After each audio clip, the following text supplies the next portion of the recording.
41 down and 10 to go. Welcome to Mystara for another remaster, as I'm trying to knock these out after starting them 3 years ago. Next up is the Lost City, which is considered one of the greatest modules ever created, and ranked pretty high in the starter module category as well. It's got sand, almost 100 rooms, actually exactly 100 rooms, a lot of crazy people, a trapped elder horror, and it exemplifies how to turn a simple dungeon crawl into something far greater. And it showcases many of the failings of 5th edition when you look at the new version. I shouldn't be bitter, but this was the last 5e module I ran, and I still have some issues. But why is this adventure so good, and why is it so much better in Beckme? I'm Mr. Welch, and take me down to the very lost city where the people are nuts and Zargon shows no pity. Oh, won't you please take me home? Module B4, The Lost City, was written in 1982 by the late great Tom Moldvay, with legendary art done by the equally late and great Jim Holloway. It's only 28 pages, showcasing the top half of a buried ziggurat, but the entire pyramid is laid out and features a mind-blowing 100 rooms, as I mentioned. That number is on par with the Hickman's modules for content. But Lost City doesn't fill out the second half of the pyramid's rooms, leaving that to the DM. It still gives you the map, the monsters, and the treasure, but there's no boxed text or detailed descriptions. It's up to you to use your imagination. A few years back, Goodman Games was allowed to update the game to 5th edition with its original Adventures Reincarnated line, being the 4th book in that series, with new additional content. While a welcome return to Mystara, it also showcased quite a few problems updating older modules to the far more forgiving 5th edition. More on that later. Paizo revisited the module in Dragon 315, and before you go looking for that magazine, let me spoil it for you. It's a lazy cut and paste of the module's background, adding nothing new to the adventure. You can get an original module for about $20, unless you want the hole punch variant, which will cost you about double that. A PDF is the normal $5, and a print-on-demand version is about $12. The downside to the print-on-demand is you don't get the super useful pull-away screen, so spend the extra money and get the original.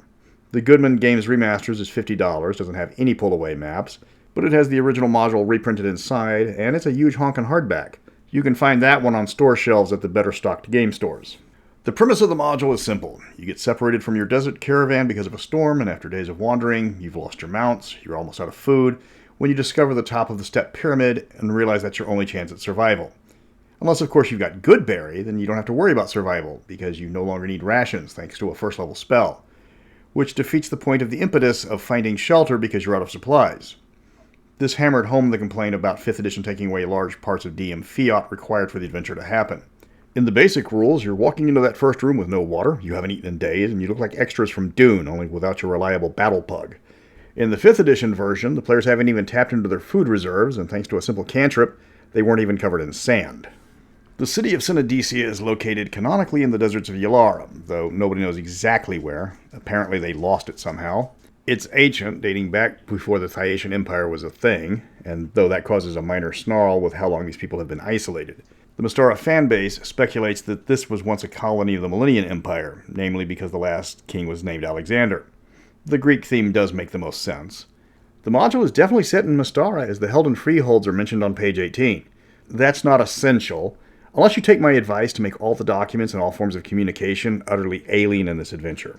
Which you should, as it highlights that these people have been by themselves for so long they've forgotten about the rest of the world. If you meet the first people of the city and they speak the same language, the immersion is spoiled.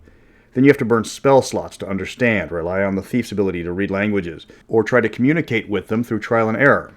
Or if you're playing 5th edition, skip all that boring role-playing stuff and just spend a minute to cast comprehend languages without having to use up any of your resources. The Synodicians are the most memorable part of the adventure for most players. The citizens of this fair city, which is actually underground, and the pyramid, which is the upper part of it, haven't taken to isolation very well. Most of them have become cuckoo cloudlanders and will react to the party in almost chaotic behaviors. Okay, not almost, they will go absolutely nuts. They spend their time getting wasted on exotic wines and some seriously high-quality narcotics. This has left most of them trapped in a dreamlike fugue where they hallucinate they are someone or something else. They will dress the part, often appearing in animal costumes like bees, frogs, birds, or various monsters. They're not fooling anyone, they're costumes, not disguises. Still, the guy that thinks he's a werewolf will be a bit bitey. They wear masks to embrace their dream self almost without exception. Even the saner Synodicians won't be caught dead without their mask. Most of their fantasies are harmless. Others are pretty murderous. There's no warning if the masked nutter in front of you is going to turn hostile.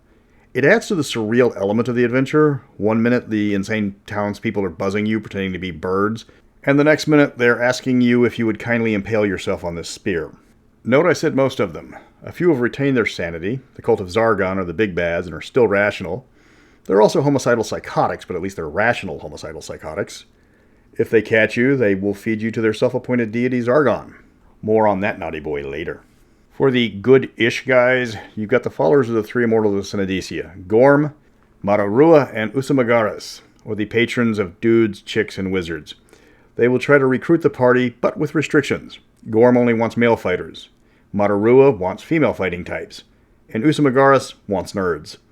They will be friendly to outsiders who don't fit their stereotype, as long as you don't join one of their icky rivals. They will take various members of the party and adopt them into their cults, even giving non-preferred party members a lesser status if they want to join. But they can become hostile if you join one of the rival factions. You can avoid this if you're diplomatic enough, but remember that the Zargon members aren't recruiting. Getting the three factions to stop their bickering and work together is a significant theme of the adventure. Individually, they pale in comparison to the cult of Zargon. They don't have the numbers, the support, or the logistics to bring them down. Together, they have a chance to utilize the strength of each faction and compensate for their own shortcomings. It's up to the party to get them to realize this.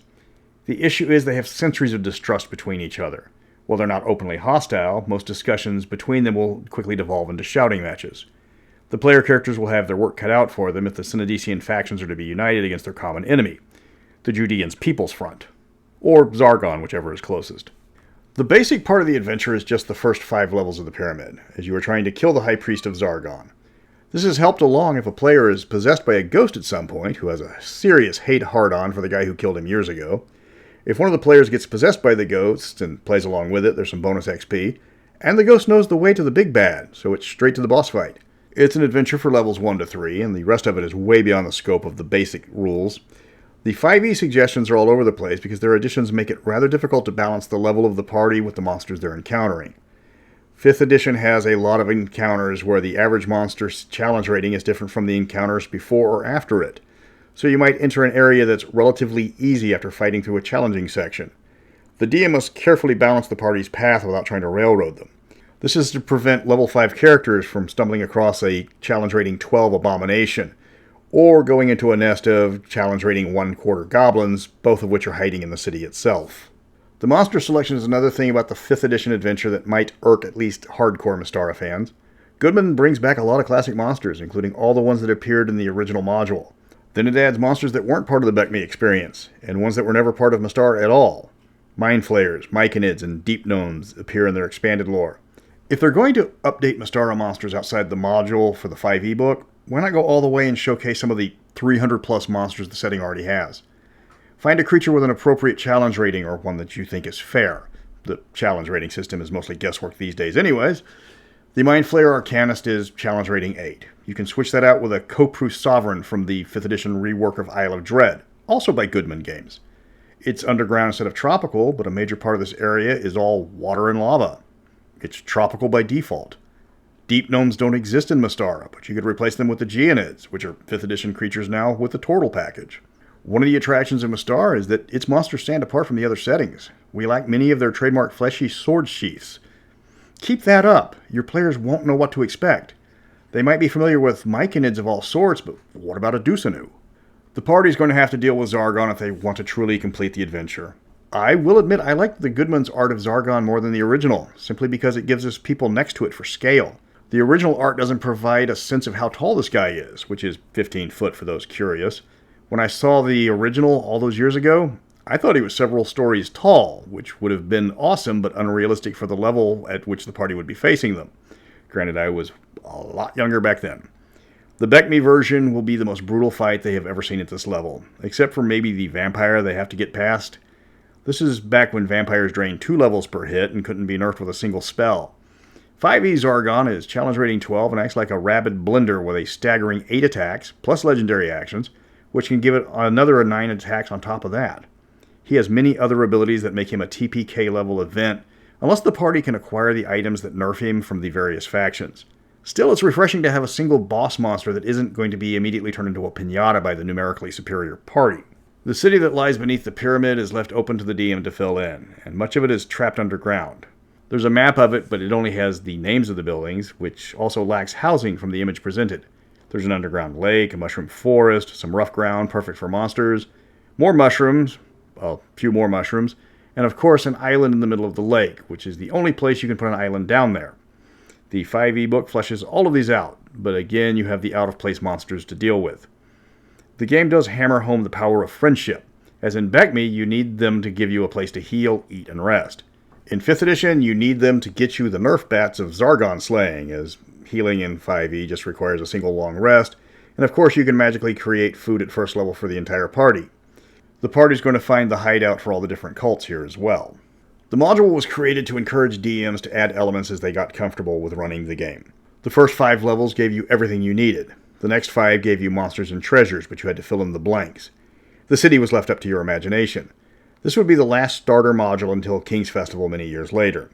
The 5e version did provide an almost word-for-word conversion of the module, but all the classic 5e problems hampered it. Pinata boss monsters, spells that negate the exploration aspect of the game, rapid healing that takes away the tension from a survival adventure, low difficulty traps that are immediately avoided with common thieves builds, saving throw difficulties at the higher levels that are almost impossible to reach unless you started with those saving throw proficiencies.